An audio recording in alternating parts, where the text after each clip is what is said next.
let's recap where we are in our analysis. So at the moment, well, let's say we started off with the idea of I need to generate text. I need to get my text, my corpus. And I decided I'm going to use Wikipedia for that. And let's consider what our ultimate goal is. Our ultimate goal here is to have a predictor that's going to make predictions. And what's going to come into here is data in a structured format, rows and columns.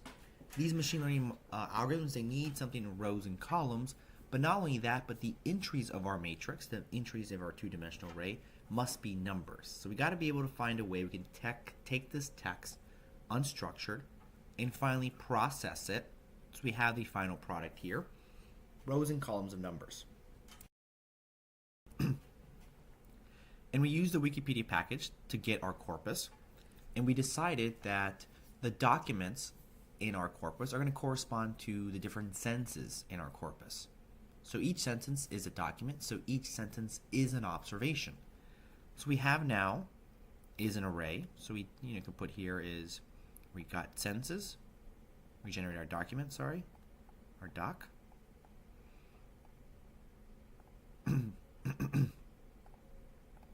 Now if I take the type of documents, we see it's a list. And let's take the length of our documents. So we have over 500 observations.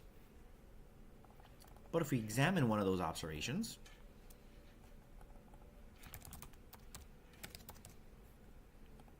it's just a text, it's just a sentence. So we got to be able to take these sentences and generate features from them, right? We want to be able to get this matrix here. So we got to there's some other process involved here to take our sentences, or take our documents and generate features from them. So we'll discuss that in this section here.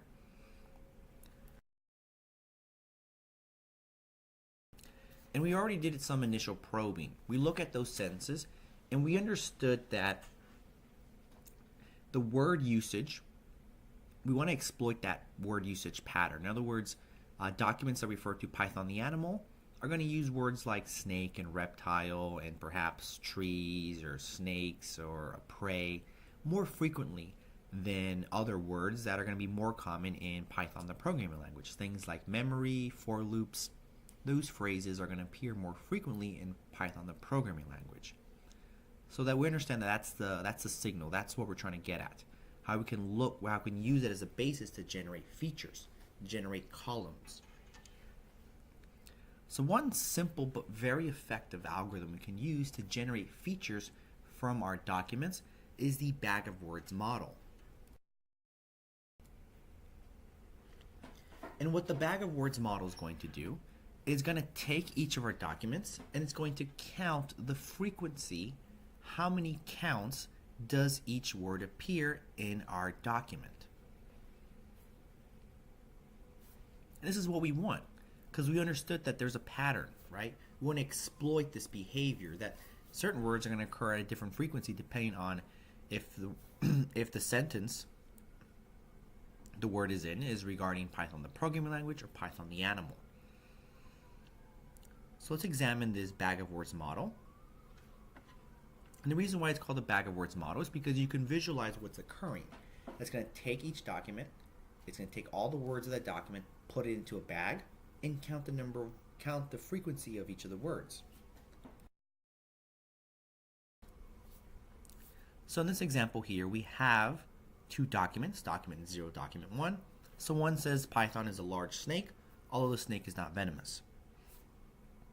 And here we have Python is an interpreted programming language for general purpose programming. So what we want to do here is let's count the number of times each word appears. So we can have this table here where the columns is going to correspond to a different word. So for document 1, the word although appeared once. For column 2, and appeared 0 times, for appeared 0 times, you get the point, is appeared twice, and I want to point out snake appeared twice. So what I'm doing is I'm generating features based upon word frequencies. The features that I'm generating are word counts. So each column is going to correspond to a different word. Now, in this example here, amongst these two documents, there were 4, 5, 6, 7, 8, 9, 10, 11, 12, 13, 14, 15, if I counted correctly, 15 distinct words in our corpus, just these two documents. So we will generate 15 columns, 15 features, attributes for each document. So that's why we have a field for Anne, even though Anne does not appear in document 0, so we'll have a score, a value of 0 there. If we look at document 1, notice that although it doesn't appear in it, we're going to put a value of 0 for that column. So that's what the Bag of Words model is doing. It's going to come up with the number of features they're going to generate are the number of distinct words in the entire corpus in all the documents we're analyzing, and it's going to go through each of those documents and do a tally. How many times does this word appear in my document? So this is just for two examples. We can see how it can repeat this process for all the documents. Of course, as we increase the number of documents, the number of features are going to increase. The more documents we have, the more unique words we're going to encounter in our counting process. So now you can start seeing where we can generate a structured matrix, or structured data, rows and columns. Rows and columns of counts, rows and columns of numbers, and this is what the machine learning model can ingest. This is the right format for our machine learning model to ingest, to learn the patterns, to observe the behavior, such that it can now make predictions. So back to our workflow, we can have here is the Bag of Words model.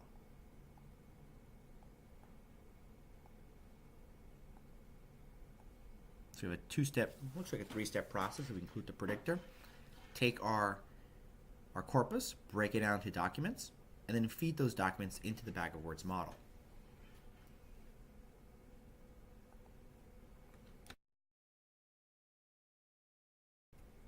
All right, let's go ahead and discuss how we can do this in scikit-learn. Let me pose this question for you. How do you think this counting process, what type of entity will scikit-learn to use this counting process, to go ahead and do this counting process for our documents? What type of entity will it be?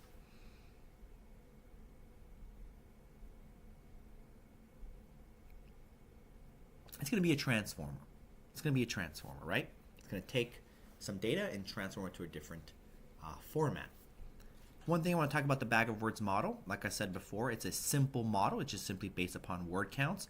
And it's going to disregard word order. It's going to disregard context and grammar. So that's one of the limitations of the Bag of Words model. But we'll see that it's pretty powerful. It can do the job we want to go ahead and have it to do. So very simple but yet effective model. All right. So in scikit-learn, there's a transformer called count vectorizer. And every time you see the word vectorizer appear in scikit-learn, that's just going to be referred to a transform that's going to convert a data structure like a dictionary into some sort of NumPy array. It's going to vectorize what's going to come into it. It's going to vectorize it, which is what we want, right? We need to generate features. We need to generate columns for where we are in the step of the process we are in. So let's go ahead and generate a count vectorizer object. So I'm going to call that just Bag of Words. This is a transformer. We're going to go and fit it first. And how we fit it is we're going to pass it an array of our documents. So in this case, it's just a list of all the documents of all the sentences in our corpus from those 3 Wikipedia articles. Now you might be wondering what is happening during the fit process. Let's consider what is undergoing when we invoke fit for the Bag of Words model, for the count vectorizer. What do you think is happening here?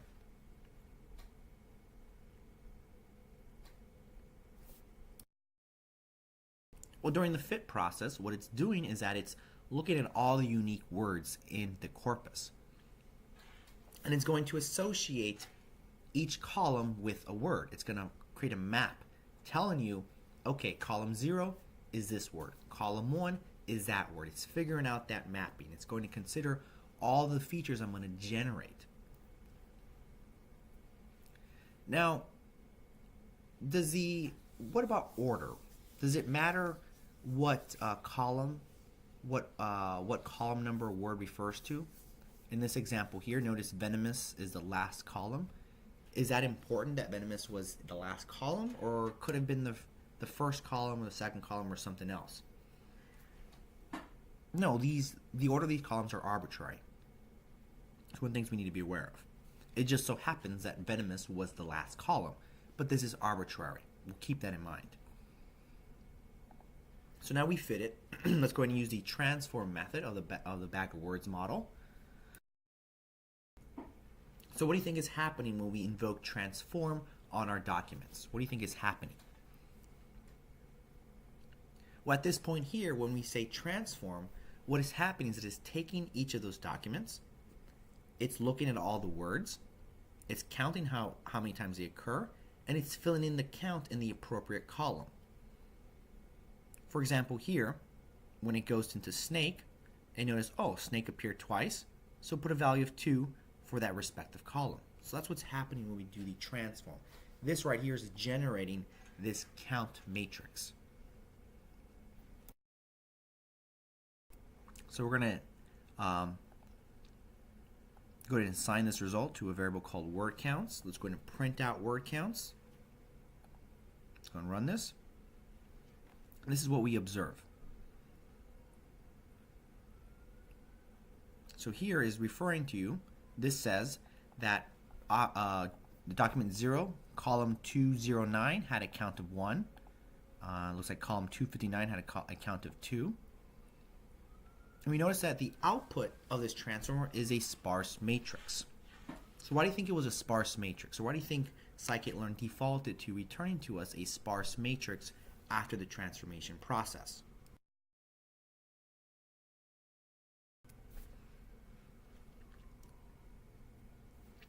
One thing in the bag of words model is that there's going to be a lot of features, right? As we have a very large corpus, we're going to have a lot of features. The features are going to be the number of distinct words in our corpus. In this example here, we notice our matrix has over 2,000 words, and specifically over 2,600 words, because there are 2,600 columns in the resulting matrix. And notice we have here 569 rows because we had 569 documents.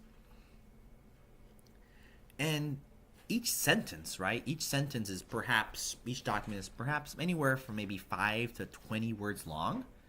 So at the most, each row only has 20 non-zero values at the most. So there's going to be, so we see that each row perhaps anywhere from 5 to 20 non-zero values, and there are over 2,000 columns. So you can see there's going to be a lot of zeros in the resulting count matrix. Since there's a lot of zeros, it's more memory efficient that we're going to store this matrix as a sparse matrix. In other words, instead of storing all those zero values, let's go ahead and have a more efficient storing process. We're only going to store the non-zero values and store the position in which they occur. In other words, what row and column those non-zero values occurred. So when we print out this matrix, this is what it gives us. It's just going to print us the non-zero values, telling us the non-zero value, in this case 1, 2, and 3, whatever it is, as well as the position they occurred in the matrix. Sparse matrices have a method called toArray, which you can go ahead and create the dense form of the matrix. But if you do this, you might run into memory issues. So I wouldn't recommend this unless it's a very small sparse matrix.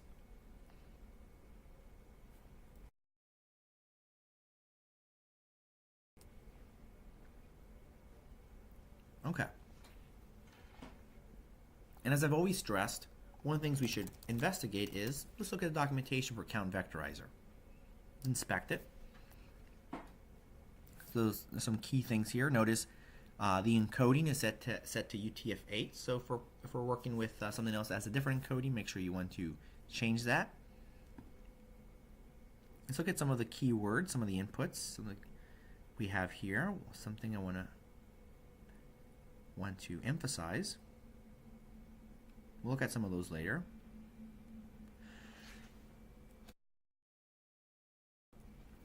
But we have things like maxdf and mindf. So this here is when building the vocabulary, ignore terms that have a document frequency strictly higher than a given threshold. In other words, if a word appears a lot throughout our corpus, throughout our documents, perhaps we shouldn't include it as a feature. So we can control that by using this maxdf. We also have a mindf option here. So it's sort of the reverse situation here. So when building the vocabulary, ignore terms that have a document frequency strictly lower than a given threshold. So it doesn't appear beyond this threshold across our documents. We can ignore that feature. So these are ways we can reduce the number of features of our resulting matrix, which might be important when we consider things about overfitting and underfitting. Try to tune this model. So you consider mindf and maxdf as hyperparameters to this model. Criteria is going to control the amount of columns, the amount of features that we generate. We can also control the number of features that we do generate. So in other words, you can say, even though there might be over 2,000 distinct words, only give me 300 words. So we'd set the max features to 300, and it's going to choose those features based upon which words had a higher frequency.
As I said before, the order of these columns are arbitrary. Let's say we're concerned about programming. Which column does the word programming correspond to? It could have been 20, it could have been 5, it could have been 100. It doesn't matter, but we want to know what column does that word belong to. Because what if we've done our analysis, we've trained our model, and we do some post-analysis, and we figure out that, you know what, column 500, whatever feature that was, whatever word that was very important. So let's go ahead and figure it out. We want to see what the most important words were. What were the most important words to discern our word usage? So we got to figure out a way we can take a column index and get back of what was the original word. The bag of words model has a method called getFeaturesName. If we run this, what it's going to do is going to return a mapping, something we can use to map back a given word to what was the column. So we see here the first couple ones are numbers, it appears. But what this says here, we see abacus. Whatever index abacus is going to be the index that's correspond to the column. So in other words, if we wanted to know what word column 500 refers to, we would say, given this list, give me the word at column 500. And it's coiling. So it looks like the word coiling was mapped to column 500. So a word like coiling, perhaps documents for Python the animal, this would appear more frequently. Oftentimes we want to do the reverse. What if we have a word and we want to know what column did it belong to? So in this situation, I went from the index of the column to the word. But what if I want the reverse mapping? In other words, I want to, given a word, what column did it correspond to? I can do that by looking at this vocabulary attribute. And you notice it ends in an underscore, so it's going to use that convention that it only knew the vocabulary, this attribute vocabulary, after training, after fitting. And we see a dictionary data format, right? This is the data structure it's going to return. And this is a nice example of using a dictionary. Because the keys of these dictionaries are the words it counted. And the value of the dictionary is going to correspond to the index for that word, the index for the column. So the word reticulated is column 1976. So remember that word coiling? Let's see what column it corresponds to. 500. So that makes sense. Because if I looked at the get features method, I said 500, it's coiling. Let's say I wanted to know what column the word, let's say, environment refer to. It was column 822. Let's double check that. So if I knew the column number, I can do the other way around. What word belongs in column 822? Environment. Now let's see what happens if let's say I'm going to misspell environment. I got a key error here. So what happened here is I said, okay, what column does the word environment misspelled on purpose? And it gave me a key error because there was no word in my corpus called environment misspelled. So of course it doesn't give us the column because it doesn't exist. Remember, this is going to be arbitrary. These mappings will be are arbitrary, so they will be different depending on the order of our documents. So you can't just use one mapping from one problem and use it for your specific problem. You have to look at that for your specific transformer. Now let me ask you this. So we have our count vectorizer, so we can generate a matrix, an array of the counts for each document. Do you think it'd be possible that we can invert the output of our transformer? Some transformers we can go in, there's a method called inverse transform, which will take the output and give you back the input. For the bag of words model, is that possible? Is that possible we can take this count matrix, invert it, and get back our list of documents, get back on our array of documents? Do you think that is possible with the bag of words model? If so, why? And if no, why?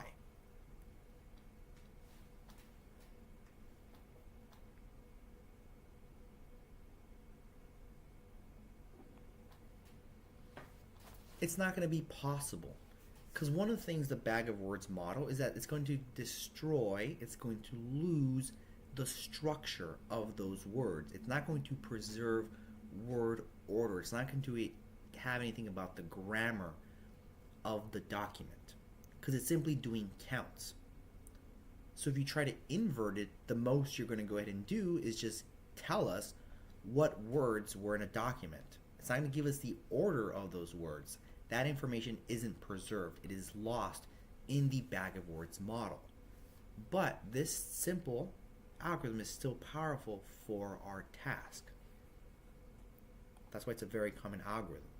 Remember, it's an algorithm we can generate features, rows and columns of numbers for a machine learning model.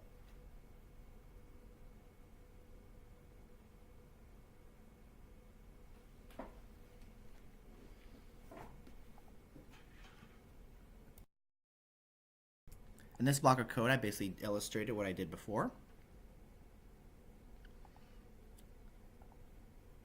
So in here, we use the bag of words transformer to generate a count matrix just for the animals, just for the documents of animals, and the language. We can look at the index for programming, and we can take that index and figure out how many times they appear in the documents for Python the animal and Python the programming language. And as we suspect, nowhere in the documents for Python the animal does it use the word programming? Not once. Right? What we did here is we calculate the sum down the rows. Doesn't occur at once. However, it occurs 32 times in the documents referring to Python, the programming language. So we should expect that any machine learning model that we train is going to heavily rely on this feature corresponding to programming.